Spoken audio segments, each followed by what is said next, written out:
Hello everyone, I've got another update for you. I'm doing this because after today, you won't be able to see how I did this. You'll be able to see what I did, but you won't be able to see how I did it. So what I did was I removed the hood from the C8 and I put it back on the mold that the C2 hood was made from. The reason I did that is that the back edge was not even, so I needed to remake the back edge, and the shape wasn't perfect, the curve. It looked worse than it was because this back curve right here was not uniform, so it made this hump look like it was not symmetrical. But when I got my gauge in here, right here, my contour gauge, I stuck it on one side, stuck it on the other side, kept flipping around. It was unbelievably close. So that's when I realized that because this was not symmetrically cut, it made it look worse. All right, so what I needed to do though was get it all in the right curve. So what I did was I used pieces of wood on this stand and clamps to get it to where it was as close to perfect as I possibly could get it, by flexing this just a tiny, the mold itself just a tiny bit. Then what I did was I extended this back edge because, like I said, I used this contour gauge right here on the back edge to make sure it was uniform. And when I had it this way, I would set the contour gauge. When I flipped it over, it wasn't close, which meant the curve wasn't the same. It should be uniform. If I stick it in the center, it should have been uniform both ways. So I needed to extend this. How did I figure out how much to extend it? Well, I used the edge of the factory C8 hood as my guide. I figure it's as close as GM is going to get to being uniform. And then what I did was I took a 2x4, the 2x4 I used is underneath right here. But I took the 2x4, set it along this edge, and took a pencil and made a mark all the way along here. And I knew that this edge was parallel to that. So it should be as symmetrical as the C8 is from General Motors. I knew I was going to have to cut this off though. So then I took the 2x4, turned it sideways, which would be another 1.5 inches, and made another line parallel to that. Then I used the aluminum tape, built a bridge, and then I put a 90-degree bend in here. The reason I put the 90-degree bend in is so that it will hold this shape, because you get a lot more strength with this 90-degree bend. Eventually, all of this is going to be cut off. Not all of it. I mean, at some point in between there and there, it's going to be cut off. I just needed enough so that it would support itself. All right, then to make sure everything stays, I fiberglass stuff in. So this curve right here, I needed this spacing. This was open space. I cut away this lip right here because I have no use for that lip in my case. So I went ahead and cut it off, and then I reinforced it here with fiberglass. This isn't real thick fiberglass, but it doesn't need to be. The goal of this piece of fiberglass is to get the spacing correct between these two pieces. Now, in the real car, what I'm going to do is I don't need the factory C8, this orange piece right here. So I need to take it off.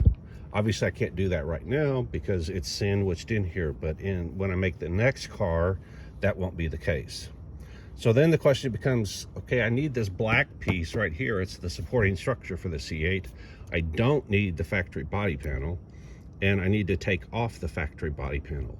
Well, what they did from the factory is they glued the two together, and the glue they use is just unbelievably strong. I asked the group one of the fiberglass groups, actually several of them, what to do about that, and they said pretty much it's very, very difficult to remove that adhesive. So then the other option is don't remove the adhesive, cut away the panel. So what I did here was I cut the panel right where past the glue mark, right? In this case, I cut it away completely because, again, I'm not using it. In actuality, when I start doing this, I'd like to be able to resell the body panels, which means I can't cut all the way through. So if you look at this, there's a small space in between here. So I would have to make some kind of fixture to control the depth of the cut. And I would cut through here along this edge, but not cut into the actual C8 hood. And then I could resell the hood. That's going to be a bit of a challenge. So I may move my cut back to here, because then I could cut along this line consistently. That would give me a little more leeway, and the panel that I sell would have this attached to it. Oh, I could cut it along here too and leave this sticking up. One of the considerations is I want to be able to put my panels onto this black piece accurately. The reason I picked this edge is when I'm done, I'm going to cut it off right along this lip. Then once I have this black piece, when I put my panel on, I will line up the edge of this with the edge of the black panel and know that the height is correct. Along those same lines, that's what I did here. So I think some people saw this bondo right here. They just assumed that this thing was all full of bondo. It wasn't. What I did was I made a little wall of bondo. I tried to make it 1/4 of an inch. It was hard to do because, you know, I was cramming it in there. In some cases I put foam behind there and the foam's gone. But it wasn't an inch of bondo all the way in there. It was an inch of bondo 1/4 of an inch deep. You can see right there, there's another case. And here, you can see, maybe you can't see, but that's a piece of foam. So in some cases I put foam back there so that it was actually even less than 1/4 of an inch deep. So that gave me the right spacing. And then what I did was I made a template, went over to the other side and copied it using the template and filled that in with body filler. Again, trying to keep it down to only 1/4 of an inch thick. All right, I knew that was less than ideal. Why did I do that? Well, because I just needed the spacing here. Once I got the spacing, now what I'm doing is I'm going in and cutting away all that bondo that was in there. So that's what I've done here. I used my vibrating multi-tool and cut this right at the edge right here. You can see. Why did I only cut it in places? Well, because I want the top surface to stay where it is. If I cut all this away, then I'd lose that reference point. So what I did was I went to places I just randomly said, okay, I'll make it about this wide. I cut away that, I fiberglassed that in. Here I cut it away, I fiberglassed it in. Same way here, same way here, same way there, same way there. It got to be dark and I was tired, so I stopped. Although you can see that area right there is about the right distance. But anyway, I will cut it away as well. Now what I'll do today is go in and cut away the sections that I didn't cut previously and fill those in. So what I'm going to end up with is a 90-degree, let's call it bracket, that what I'll do is when I make the actual part, I will glue this using the same panel glue to attach the skin, which is underneath here, to the black part. So what it is I need to make up this extra distance, anywhere from this thick all the way to this thick, to get the right spacing. And so when I cut away this part, then I can grind this down to the right thickness to mimic what the actual part thickness will be. So then I make these brackets, they will be the right thickness. It's gonna take a little work planning to do that. Oh, let's see, I'm trying to think what else. Oh, by the way, on my last video, I thought I was done with this hood, but after working on it, I said, you know what, I might as well go ahead and finish the hood. My goal is to get it to where I ordered a spray gun. It actually just got delivered. I just got an alert from Amazon, it's delivered. So I'm going to spray primer. I'm going to, once I do all of this connecting, I'm going to do all of this while it's still on the mold. And then when I take it off the mold, everything will be solidly attached, and then I won't have to worry about it flexing or changing. Obviously that edge that I did here on the bottom side It's not going to be perfect, so I'm going to have some body work to do here. Once I get this attached, I am going to have to cut this back edge because it will not fit on the car. I purposely made it too long so it won't fit on the car. So again, I have to decide, where do I want to cut this? How do I want to attach the two? That's what I'm going to do today. I will finish the edge. You can see when I cut here, I accidentally cut a little bit too much. So I will go ahead and finish all these edges. Oh, the other thing is, I made this too tall. I did that on purpose. What I'm going to do is, again, use my multi-cutter. Those of you that aren't familiar with the multi-cutter, this one's a battery-powered one. It uses a vibrating blade, kind of like a hacksaw blade. Now, one of the neat things about this is, you can't see, but I can touch it. I'm touching this with my finger. You can't see it with my finger. Anyway, I'm touching it with my finger. There we go. That still won't work. Anyway, and it doesn't hurt. I don't cut myself. Now, the blade does get hot, so I'll burn myself, but I won't accidentally cut myself, as opposed to a lot of people use rotating, grinding wheels and stuff, saying it's faster. Yeah, maybe it's faster, but it's not as accurate. Makes a big mess. This doesn't really make a big mess. All right, back to what I was talking about. All right, so then what I'll do is I'll take this multi-tool right here. The nice advantage is I can set it on this surface, push it out there, and it'll rub this, but it won't cut it. So once again, I'll cut it right at that edge. And the next time I put tape, silver tape. Actually, I use clear tape. Silver tape I had problems with on the other part. So I tried different kinds of packing tape. I tried here, this clear stuff right here. Oh, and this tan stuff. The tan stuff's real thin, and I know that fiberglass won't stick to it, but it's very hard to get it straight and flat. So then I said, well, let me try the regular packing tape. That's what I did here. Same thing. I really ideally wanted a perfect 90-degree angle right there. Not that it matters, as long as this surface and that surface are correct.